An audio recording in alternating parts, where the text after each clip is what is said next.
चलो दोस्तों, शुरू करते हैं मनोज कॉमिक्स की मौत का पुजारी।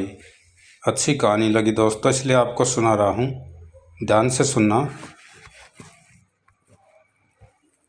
एक दिन संध्या के समय, महर्षि है मेरी धर्म बहन का पुत्र कुंदन है।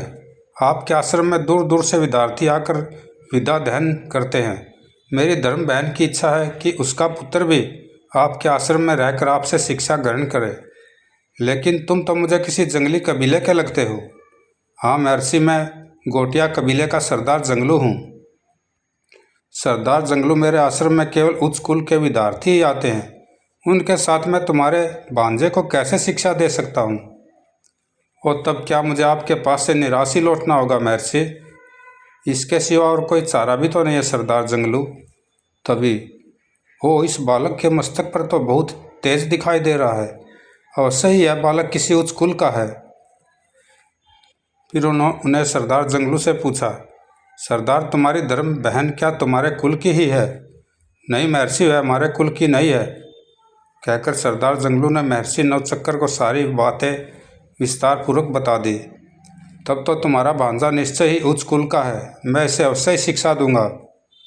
महर्षि, आपने ऐसा कहकर मुझ पर व मेरी धर्म बहन मंदा पर बहुत बड़ा उपकार किया है।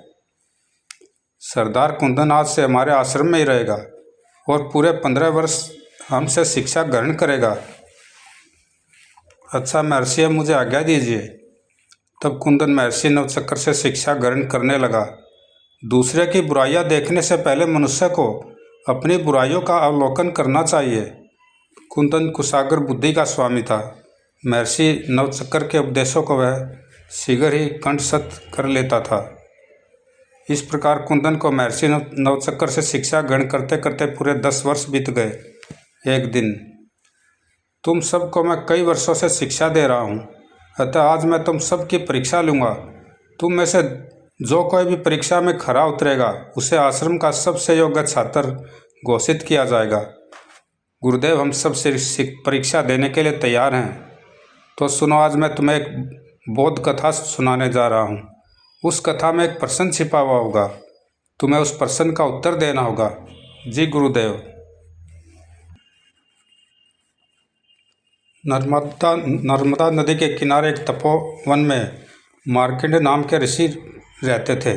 उनके कई शिष्य थे जो उनके आश्रम में रहकर उनसे शिक्षा ग्रहण करते थे। सभी शिष्य अपने गुरु में अपार श्रद्धा रखते थे। एक दिन, अरे जय गुरुदेव मार्कंडेय, जय गुरुदेव। अरे शिष्य मुकुल मेरे नाम का जाप करता हुआ कैसी सुगमता से पानी पर चला आ रहा है। आज तक मैंने किसी को भी इस प्रकार पानी पर चलते नहीं देखा। मैं स्वयं भी नाव में बैठकर नर्मदा को पार किया करता हूँ। थोड़ी देर में ही वह पानी पर चलता हुआ नदी तट पर आ पहुँचा और आश्रम की ओर चला गया, लेकिन महर्षि मार्कंडेय को हैरत में डाल गया। मुकुल ने इस असंभव कार्य को कैसे संभव कर दिखाया? तभी उन्हें ध्यान आया, मुकुल जब नदी के पानी पर चल रहा था तो वह मेरे नाम का जाप कर रहा था।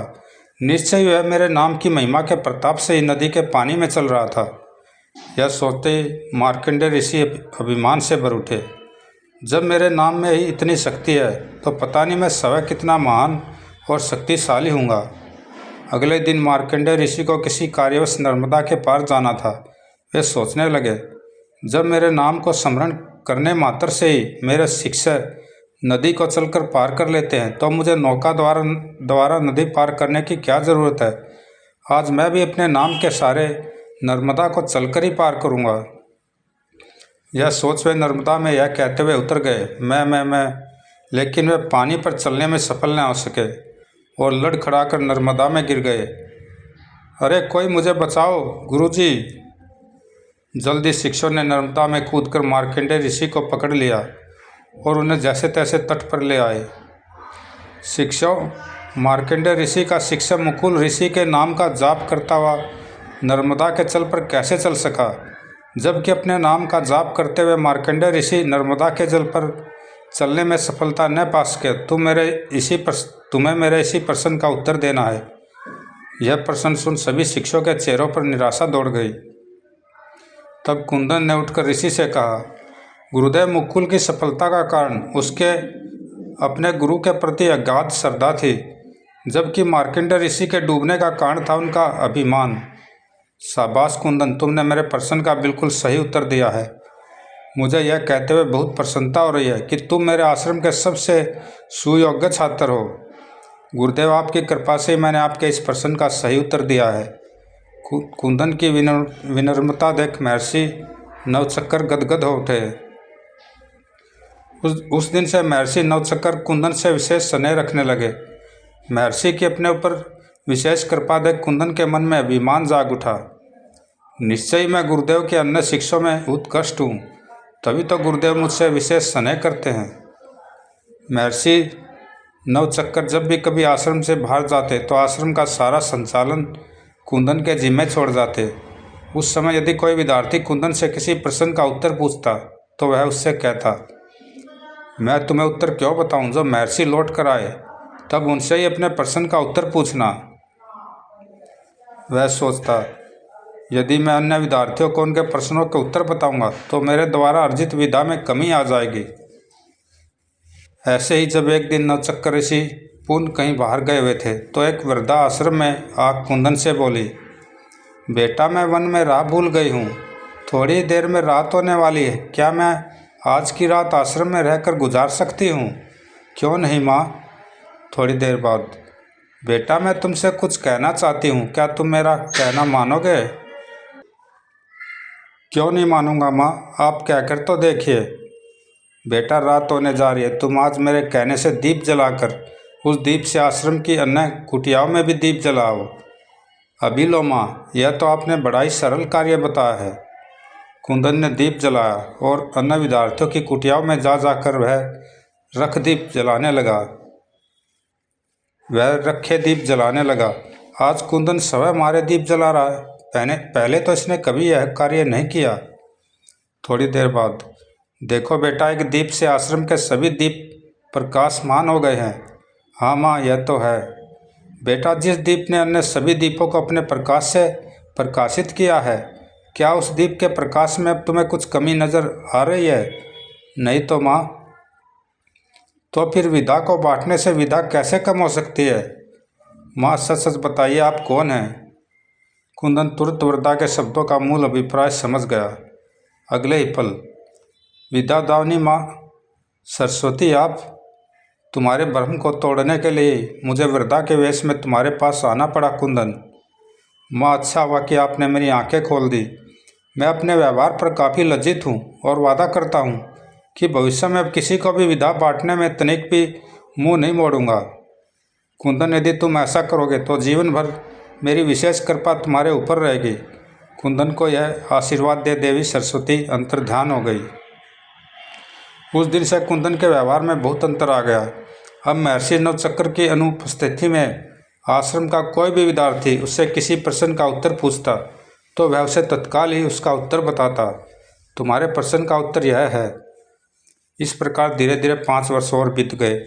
एक दिन नवचक्कर ऋषि कुंदन से बोले, कुंदन, तुम्हारी शिक्षा पूर्ण हो चुकी है, इसलिए अब तुम अपने परिवार में वापस लौट सकते हो। जो आज्ञा गुरुदेव। कुंदन महर्षि से आशीर्वाद ले आश्रम से कबीले की ओर चल दिया। लंबा सफर तय कर जब वह अपने कबीले में पूछा, हमारी झोपड़ी के बाहर कबीले वालों ने भीड़ क्यों लगा रखी है? और जैसे वह झोपड़ी में पहुंचा, अरे यह माँ को क्या हुआ? अगले ही पल, विद्यादानी माँ अरे यह माँ को क्या हुआ? माँ, आंखें खोलो माँ, देखो मैं आ गया हूँ। कौन? कुंदन? अरे हाँ, यह तो कुंदन ही है। सरदार मामा, माँ को क्या हुआ? ये बोलती क्यों नहीं है? कुंदन बेटे, तुम्हारी माँ मंदा बहुत दिनों से बीमार चल रही थी। आज सुबह यह अचानक ही बेहोश हो गई थी। वैद्य आकर दवाई दे गया है। उस दवाई के प्रभाव से मंदा कुछ देर में ही होश में आने वाली है। वैद्य ने कहा कि दवाई के प्रभाव से मंदा आज संध्या तक होश में रहेगी और उसके पश्चात कभी भी इसकी सांस की डोर टूट सकती है। ओ सरदार मामा, यह क्या हो गया? मैंने तो माँ को वचन दिया था कि बड़ा होकर पढ़ लिख कर मैं इसे खूब सुख दूंगा। कुंदन फूट फूट कर रोने लगा। तभी मंदा ने कराते हुए आंखें खोली।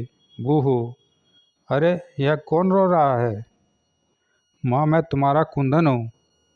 कुंदन, क्या तेरी शिक्षा पूर्ण हो गई बेटा? हाँ माँ, मैं अपनी शिक्षा पूर्ण करके ही वापस लौटा हूँ। लेकिन तुमने अपनी यह क्या हालत बना रखी है? बेटा, अब मेरी जीवन यात्रा का अंतिम पड़ाव आ पहुँचा है। ऐसा न कहो माँ, तुम जल्दी ही अच्छी हो जाओगी। कुंदन बेटा, मौत मेरे सिरहाने खड़ी है। तुम मुझे झूठी दिलासा दे रहे हो। और पगले, मौत तो एक शाश्वत सत्य है, एक न एक दिन सभी को आनी है। सरदार भैया, जीवन की इस अंतिम बेला में मैं तुम्हें अपने पूर्व जीवन के विषय में बताना चाहती हूँ। बताओ मंदा बहन, क्या बताना चाहती हो? सुनो भाइयों, आज से करीब 23 वर्ष पूर्व मीनाक्षीपुरम राज्य में चंदन नाम के विद्वान व्यक्ति रहते थे। वे मीनाक्षीपुरम के राजा बलभद्र के विशेष सलाहकार थे। राजा बलभद्र चंदन से सलाह मशवरा किए बगैर कोई भी कार्य नहीं किया करते थे। एक दिन, चंदन जी, लगता है अब मैं बचूंगा नहीं, अतः अपने अंतिम समय में मैं तुमसे एक विनती करना चाहता हूँ। आज्ञा दीजिए महाराज। चंदन जी, युवराज शीलभद्र विलासी व आराम तलब है। वचन दीजिए कि जिस प्रकार आप विभिन्न कठिन अवसरों पर मुझे सलाह देते आए हैं, उसी प्रकार शीलभद्र को भी आप समय समय पर नेक सलाह देते रहा करेंगे। महाराज, ऐसा करना तो मेरा कर्तव्य है। आप इस विषय में निश्चित रहिए। चंदन जी, तुम्हारे यह कह देने से अब मैं चैन से मर सकूंगा। निश्चय ही आप मेरे बाद शीलभद्र के डगमगाते कदमों को संभाल लेंगे और उसकी हर संकट में सहायता करेंगे। और उसी रात राजा बलभद्र स्वर्ग सिधार गए। तब प्रथा के अनुसार युवराज शीलभद्र को मीनाक्षीपुरम का नया राजा बनाया गया। राजा शीलभद्र की जय। राजा शीलभद्र अमर रहे। राजा शीलभद्र ने तो दरबार को ही राग रंग का स्थान बना दिया है। शीलभद्र मीनाक्षीपुरम का राजा तो बन गया, पर वह अपने पिता की तरह वीर और कुशल शासक साबित न हो सका। दरबार में सदा राग रंग की महफिलें लगी रहती थी। इधर नृत्य करने वाली नर्तकियों के घुंघरुओं की लय पर शीलभद्र झूमता रहता। उधर राज के सलाहकार चंदन शीलभद्र का यह आचरण देख बुरी तरह परेशान था। राजा शीलभद्र का सारा ध्यान नृत्य गान की महफिलों और भोग विलास में ही लगा रहता है। प्रजा की ओर उनका तनिक भी ध्यान नहीं है। राजा शीलभद्र को उनके कर्तव्य का भास कैसे कराया जाए? चंदन समय समय पर राजा शीलभद्र को राजकाज में ध्यान देने के लिए कहते, पर वह हर बार उनकी बात हंसी में टाल देता। एक वर्ष राज्य में बरसात नहीं हुई, जिससे सारा राज्य सूखे की चपेट में आ गया और लोग भूखे मरने लगे। ऐसी विकट परिस्थिति में शीलभद्र ने सैनिकों को आदेश दिया, सैनिकों, जाओ जाकर मीनाक्षीपुरम की जनता से लगान वसूल करो। लेकिन महाराज, सूखे के कारण लोग वैसे ही बेहाल हैं, वे इस बार लगान कैसे दे पाएंगे? तुमसे जो कहा गया वही करो मूर्ख। जानते नहीं कि यदि लगान नहीं वसूला गया तो हमारे राग रंग की महफिलों का खर्च कैसे पूरा होगा? जो आज्ञा महाराज। शीलभद्र का आदेश पा उसके सैनिकों ने मीनाक्षीपुरम की प्रजा से लगान वसूलना शुरू कर दिया। भूख प्यास से बेहाल प्रजा के पास जो कुछ भी मिलता, सैनिक उसे ही लगान के नाम पर ले जाते। बदले में लोग राजा शीलभद्र को कोसते रह जाते।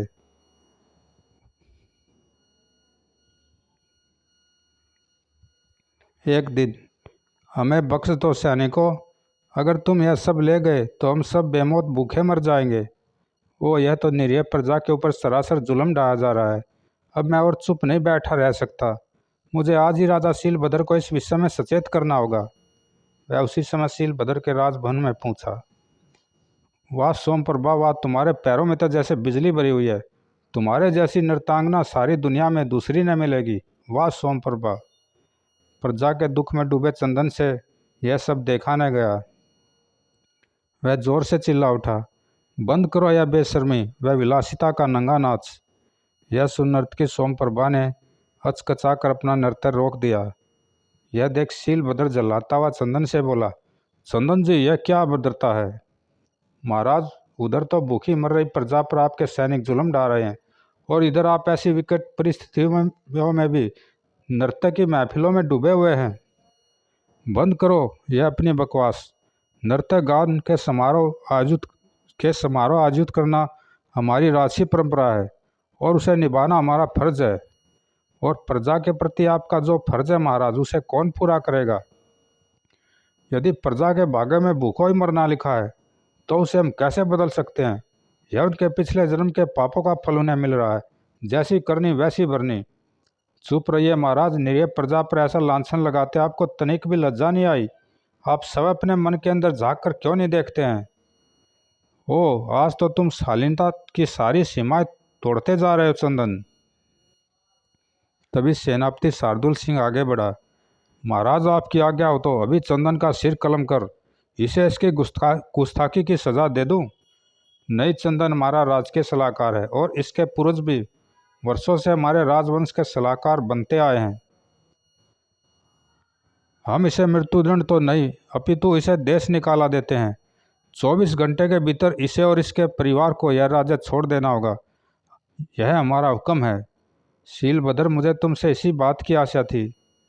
इस घोषणा के पश्चात शीलभद्र ने एक कागज पर चंदन के देश निकाले का हुक्म लिखा और उस पर राजसी मुहर लगा दी। जब उसने प्रधानमंत्री को बुलाया और प्रधानमंत्री जी, इस हुक्मनामे को दरबार के बाहर लगवा दिया जाए और आज से ही बल्कि इसी समय से यह हुक्मनामा प्रभावी माना जाएगा। जो हुक्म महाराज। यह फैसला सुनकर चंदन अपने भवन की ओर चल पड़ा। आज मुझे अपनी मातृभूमि को सदा के लिए छोड़ना पड़ेगा। यह सज़ा तो मृत्यु दंड से भी अधिक पीड़ादायक है। वह अपने घर पहुँचे तो उनकी ऐसी अवस्था देख मैं बुरी तरह चौंक उठी। स्वामी, आपने अपनी यह क्या दशा बना रखी है? आपकी तबीयत तो ठीक है ना? मंदा, में यह राज्य इसी समय छोड़ना होगा। यह क्या कह रहे हैं आप? हाँ मंदा, राजा शीलभद्र का यही आदेश है, कहकर उन्होंने सारी बातें मुझे बता दी। सारी बात विस्तार पूर्वक जानने के बाद मैं उनसे बोली, स्वामी, किसी भी नीच व मूढ़ राजा के अधीन काम करना घोर पाप है। आपको तो खुश होना चाहिए कि आपको ऐसे राजा की चाकरी से मुक्ति मिली। हाँ, मातृभूमि त्याग कर अन्यत्र कहीं चले जाना बहुत पीड़ादायक है। मंदा, मैं भी तो इसी बात को सोचकर दुखी हो रहा हूँ।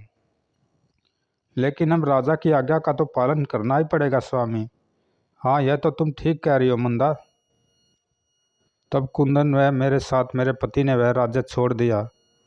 महाराज बलभद्र, मैं आपको दिया वचन न निभा सका। मुझे दुख है कि मैं इस देश को निरंकुश शीलभद्र के हाथों सौंपे जा रहा हूँ। मेरे इस अपराध को क्षमा करना महाराज। शाम होते होते हमने एक घने जंगल में प्रवेश किया। मंदा, मीनाक्षीपुरम राज्य की सीमा से हम काफ़ी दूर आ चुके हैं। आज की रात अब हम इस जंगल में ही बसेरा करेंगे। आप ठीक कह रहे हैं स्वामी, मेरी अवस्था भी अब एक पग आगे रखने के लायक नहीं रही है। तब हम एक झाड़ी के पीछे ठहर गए। रात होने पर जंगल में भयंकर सन्नाटा छा गया और अभी अर्धरात्रि हुई भी नहीं थी कि टप टप।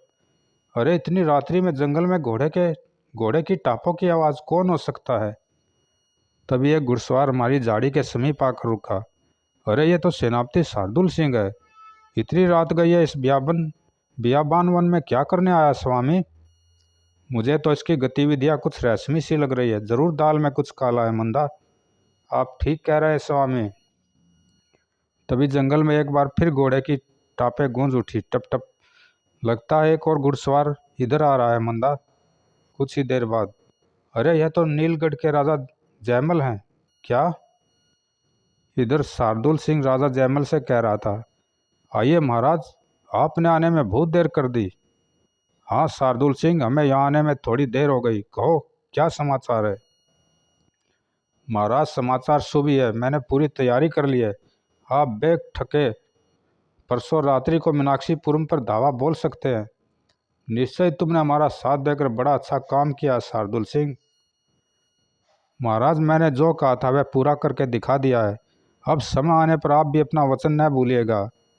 कैसे भूलेंगे शार्दुल सिंह। मीनाक्षीपुरम को फतह करते ही हम मीनाक्षीपुरम की राजगद्दी आपको सौंप देंगे। साथ ही शीलभद्र को इस दुनिया से रुखसत कर दिया जाएगा। महाराज, खुशी के इस मौके पर मैं आपको एक खुशखबरी और देने जा रहा हूँ। हमें अपनी योजना के प्रति सबसे बड़ा खतरा राजा शीलभद्र के सलाहकार चंदन से था, लेकिन आज उसे राजा शीलभद्र ने देश निकाला दे दिया है। ओ, यह तो वास्तव में तुमने बड़ी अच्छी खबर सुनाई है शार्दुल सिंह। इस वार्तालाप के पश्चात जो जिस दिशा से आया था उसी दिशा में लौट गया। मैंने और मेरे पति ने उन दोनों का सारा वार्तालाप सुना था। स्वामी सेनापति शार्दुल सिंह इस प्रकार देशद्रोह करेंगे, इसकी तो स्वप्न में भी कल्पना नहीं की जा सकती थी। मंदा मीनाक्षीपुरम की प्रजा इन दिनों वैसे ही सूखे हुए अकाल से जूझ रही है। ऊपर से राजा जयमल का यह हमला पूरी तरह उनकी कमर ही तोड़ देगा।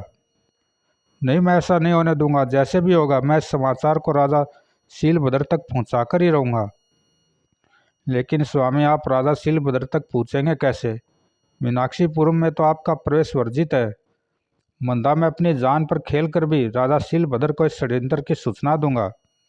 अगली सुबह। मंदा, मैं मीनाक्षीपुरम जा रहा हूँ, तुम यहीं रुककर मेरे वापस लौटने की प्रतीक्षा करना। अच्छा स्वामी।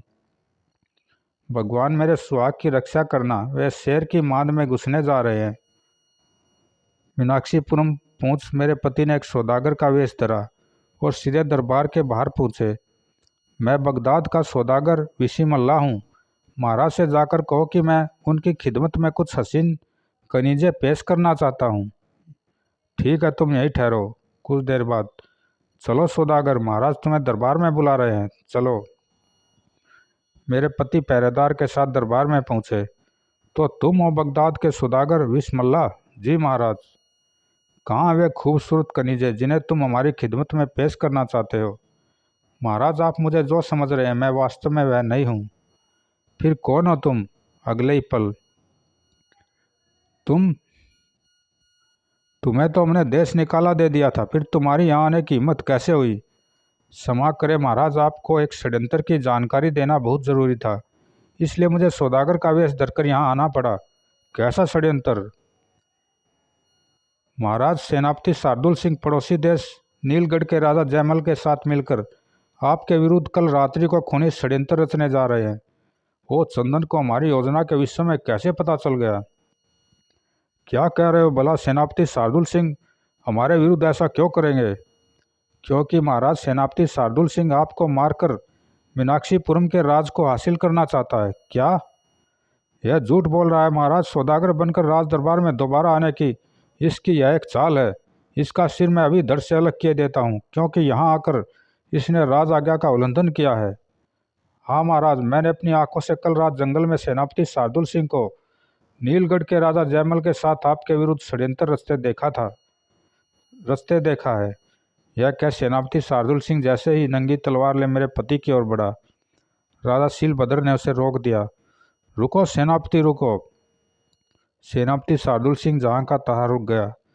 तब शीलभद्र ने शार्दुल सिंह की ओर इशारा करते हुए सैनिकों को आदेश दिया, सैनिकों, आगे बढ़कर सेनापति शार्दुल सिंह को गिरफ्तार कर लो। सैनिकों ने तुरंत आदेश का पालन किया। शार्दुल सिंह हड़बड़ा सा शीलभद्र से बोला, महाराज, आप देश निकाले की सजा पाए व्यक्ति पर विश्वास करके मेरे साथ अन्याय कर रहे हैं। चंदन झूठा और फरेबी है। शार्दुल सिंह, तभी तो हमें चंदन जी पर भरोसा है। तुम ही सोचो, जो व्यक्ति अपनी जान की परवाह न करके मुझ में कमियां निकाल सकता है, क्या वह झूठा और फरेबी हो सकता है? चंदन जी को देश निकाला देना हमारी भूल थी। अब हमें अपने उस आदेश पर अफसोस हो रहा है, और वैसे भी सच और झूठ का पता कल रात चल जाएगा। चंदन जी, तुम्हें भी कल तक मीनाक्षीपुरम में ही रुकना होगा। यदि तुम्हारी बताई सूचना सच निकली तो ठीक है, वरना हम तुम्हारी गर्दन उड़ा देंगे। मुझे स्वीकार है महाराज।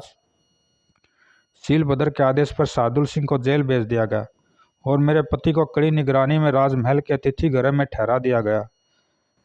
वह दिन बीत गया और फिर जिस रात की प्रतीक्षा थी वह रात आ गई। शीलभद्र के आदेश पर उसकी समस्त सेना पूरी तरह तैयार थी।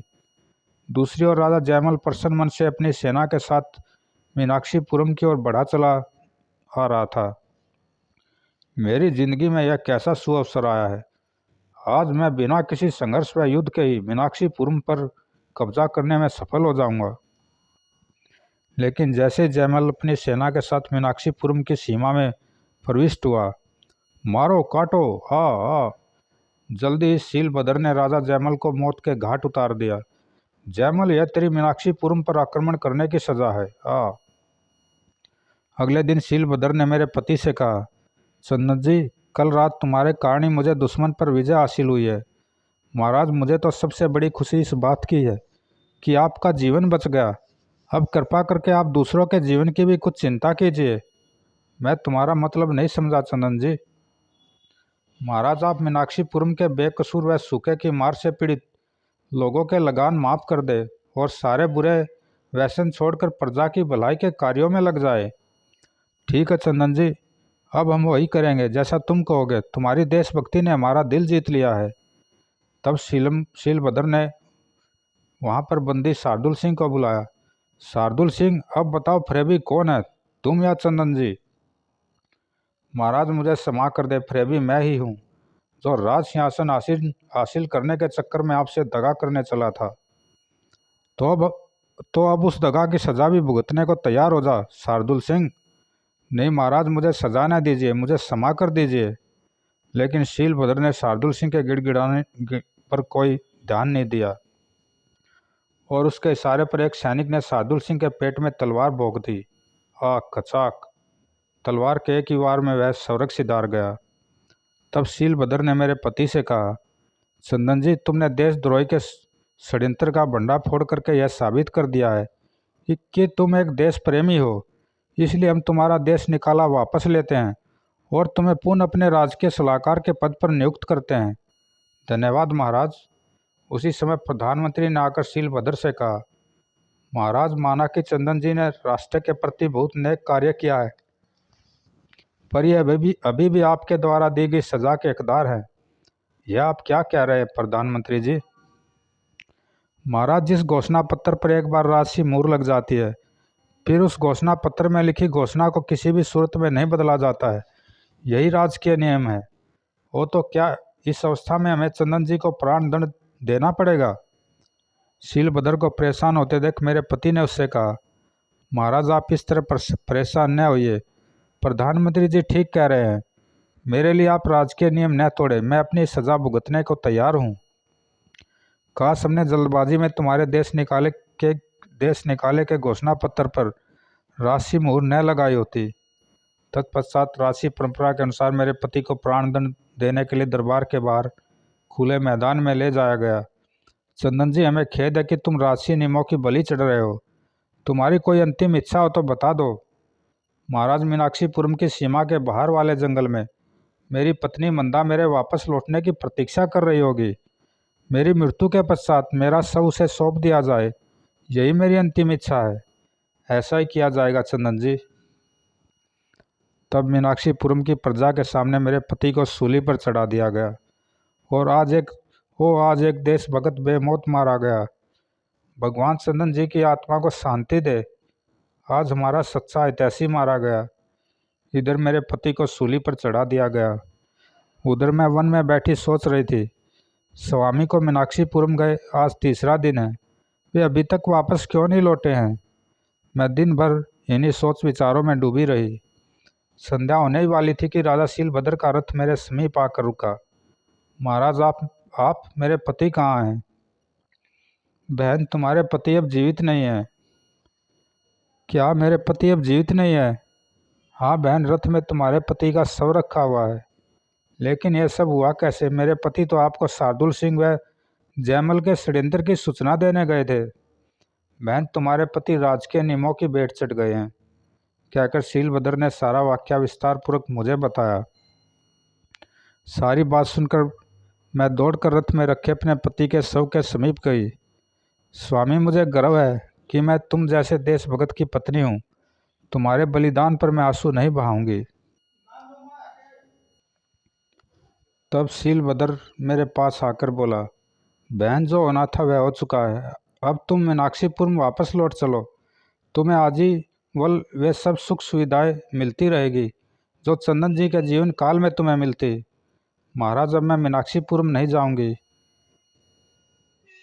बहन, जिद न करो। देखो, तुम इस समय गर्भवती हो, ऐसी अवस्था में तुम कहाँ भटकोगे? महाराज, आप इसकी चिंता न करें, भगवान सबकी रक्षा करता है, वह मेरी भी रक्षा करेगा। और तुम्हारी जिद ने तो मुझे बड़ी परेशानी में डाल दिया है बहन। शीलभद्र दुविधा में पड़ गया। फिर सहसा ही उसे कुछ ध्यान आया। बहन, अभी तक यही परंपरा चली आ रही थी कि तुम्हारे पति के परिवार का पुरुष मीनाक्षीपुरम के राजा का राजसी सलाहकार बनता आया था।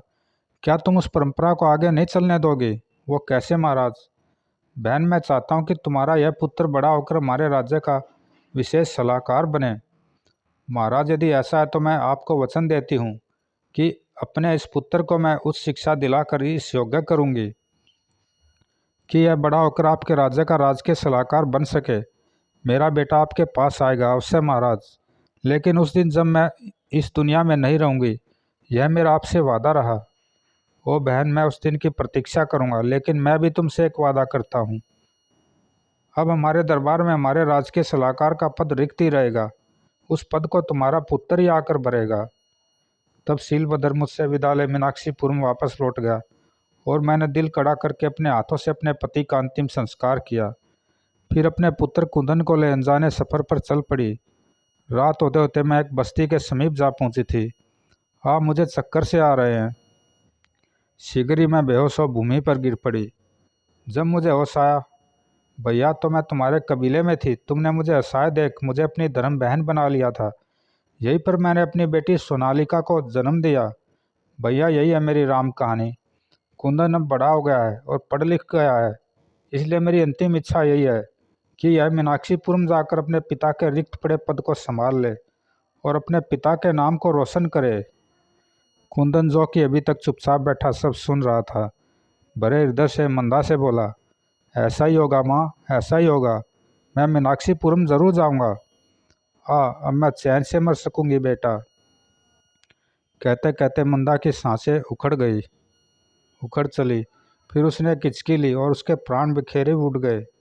माँ, बहन। कुंदन और सोनालिका माँ के शव पर गिरकर फूट फूट कर रो पड़े। कबीले की परंपरा के अनुसार मंदा का अंतिम संस्कार किया गया। तत्पश्चात,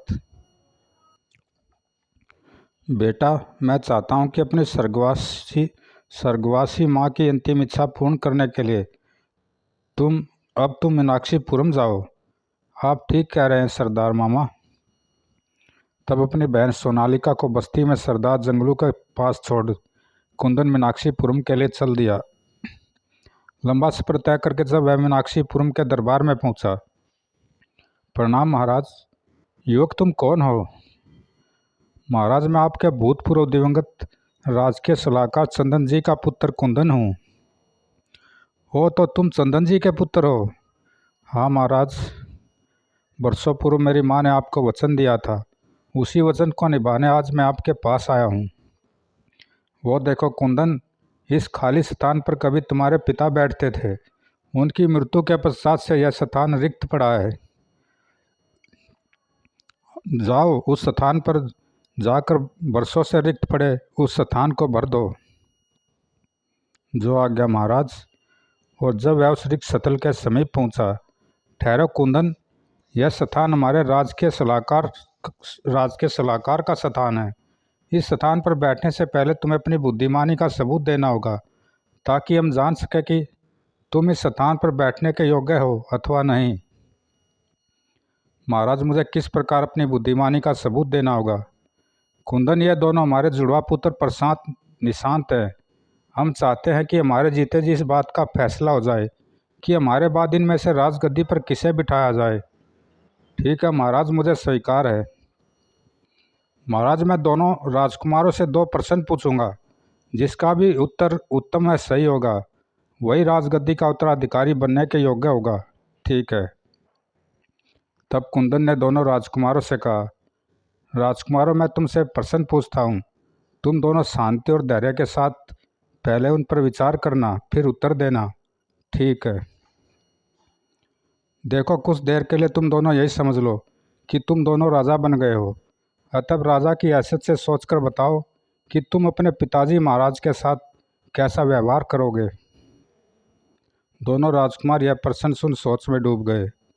फिर पहले प्रशांत ही बोला, मैं चाहे राजा बन जाऊं, तब भी पुत्र होने के नाते मैं अपने पिता के लिए अपना सिर कटवाने के लिए तैयार रहूँगा। वाह वाह वाह वाह। दरबार में उपस्थित लोगों ने प्रशांत के उत्तर पर तालियां बजाई।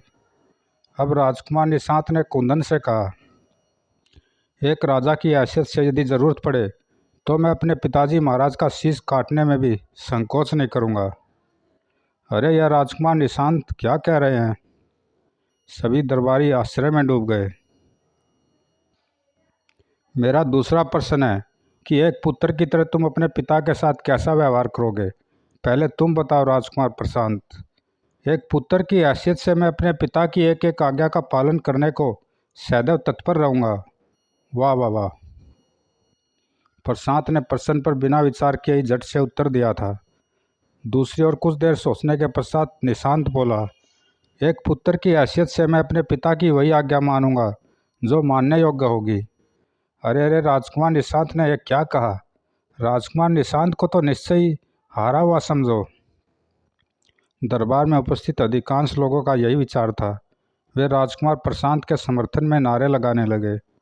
लोगों के यह नारे सुन कुंदन मुस्कुराता हुआ उनसे बोला, ठहरिए, अभी इस बात का फैसला होने में देर है। क्यों देर किस बात की है?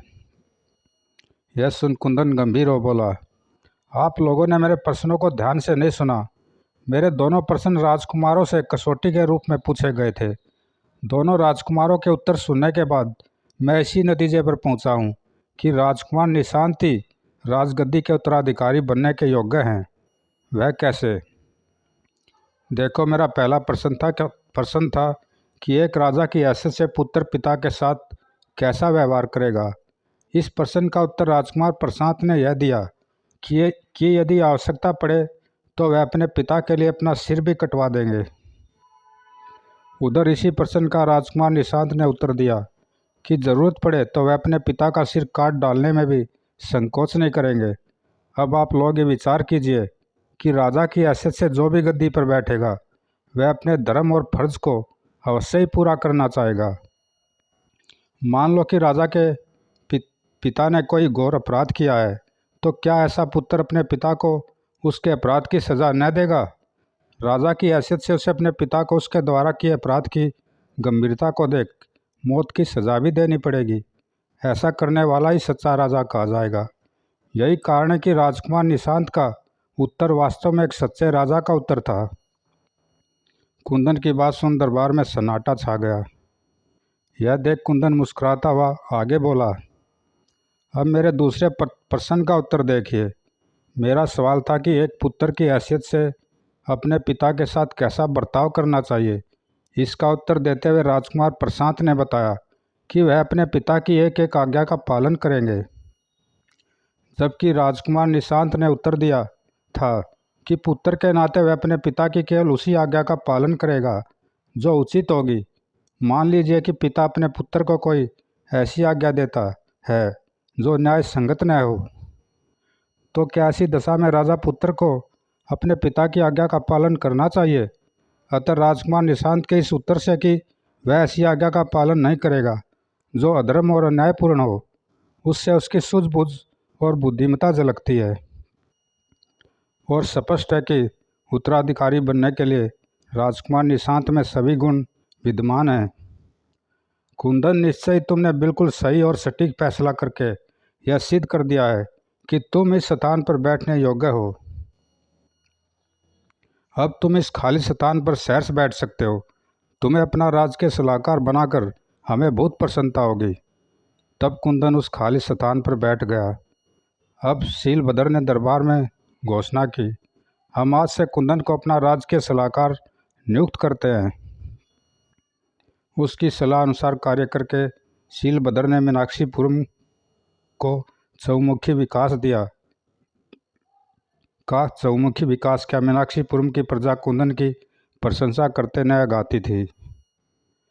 कुंदन की जीवा पर निश्चय ही साक्षात सरस्वती भी राजती है। कुंदन के रूप में हमारे राज्य को एक अनमोल हीरा मिला है। कुछ दिन बाद कुंदन कबीले में जाकर वहां से अपनी बहन सोनालिका को मीनाक्षीपुरम ले आया था। उचित वक्त तलाश करके उसने खूब धूमधाम से सोनालिका का विवाह किया। सरदार जंगलू को भी वह भूला नहीं था। समय समय पर कबीले में जाकर वह उससे मिलकर उसका आशीर्वाद लेता रहता था।